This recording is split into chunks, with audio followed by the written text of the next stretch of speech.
صديقي، حاجتين اوعى تعملهم: تدخل على صفحة البوبوش او تروح الساحل علشان هتدفع كتير يا صديقي. بس دي مش دعوة لدخولك صفحة البوبوش، لان انت المفروض تكون هناك. بص على صورة البروفايل. جبتهولك مقاس كبير ومقاس صغير.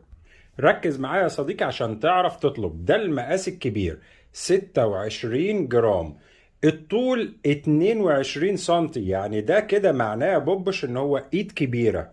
متعودين ان احنا بناخد ايدي كمقياس، اللي هي القفلين الامان، وبعدين هتضغط هنا اتفتح معاك. بص يا صديقي، ده ايد كبيرة. انا لو لبسته اوكي بالمنظر ده، يلا بوبش، شايف على ايدي قبل ما تطلب. اوكي، 26 جرام، طول 22 يا صديقي. هتقفل دي قشطة يا مان. نشوف التاني.